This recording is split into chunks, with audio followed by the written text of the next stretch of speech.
आपण ही योग शृंखला चालू ठेवणार आहोत। तर 21 दिवस 21 योगासने आपण करून पाहणार आहोत। तर आपल्यासोबत आपल्याला साथ देणार आहेत सौ रीना चव्हाण मॅडम। आपल्याला योगासने करून दाखवतील आणि त्या योगासनाचे फायदे आणि तोटे किंवा ते योगासन कोणत्या आजारासाठी अतिशय महत्त्वाचे आहे आणि ते कोणी करावे कोणी करू नये अशा पद्धतीने आपण ही शृंखला चालू ठेवणार आहोत। तर आपल्याला 21 दिवस 21 योगासने हरियोग आपल्याला करून पाहिजे। आपण म्हटल्याप्रमाणे जागतिक दिनानिमित्त जागतिक योगा दिनानिमित्त आपण 21 दिवस 21 योगासने पाहणार आहोत। त्यातील पहिलं आसन आहे भुजंगासन।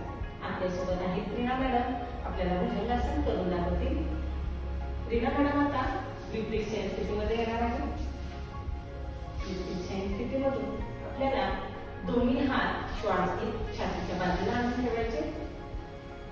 सावकाश आपल्याला श्वास घेत पाठीचा एक एक मणका जास्तीत जास्त मागे ताणत आपल्याला मान जास्तीत जास्त मागच्या दिशेने ताणून घ्यायची आहे। यामध्ये आपल्याला दोन्ही हात जास्तीत जास्त सरळ ठेवण्याचा प्रयत्न करायचा आहे। यामध्ये नाभीपासूनचा भाग हा पूर्णपणे वरच्या दिशेला ताणला जातो।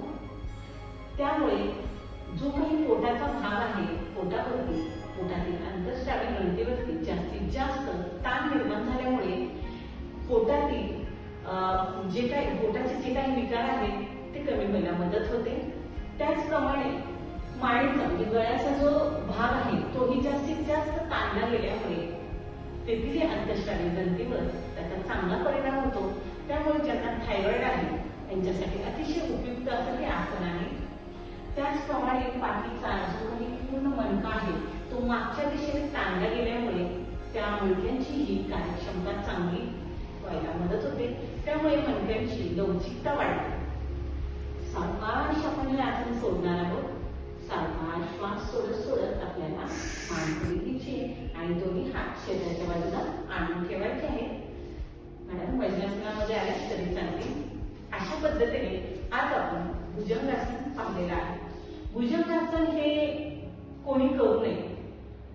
ज्यांना मेजर प्रॉब्लेम आहे मणक्याचे पोटाचे किंवा ज्यांचं ऑपरेशन वगैरे झालेलं आहे त्यांनी हे तज्ञांच्या मार्गदर्शनाखाली करावे। तर आजचं आपलं भुजंगासन या पद्धतीने आपण करून पाहिलेलं आहे। तर सर्वांनी हे आसन करायचं आहे। धन्यवाद।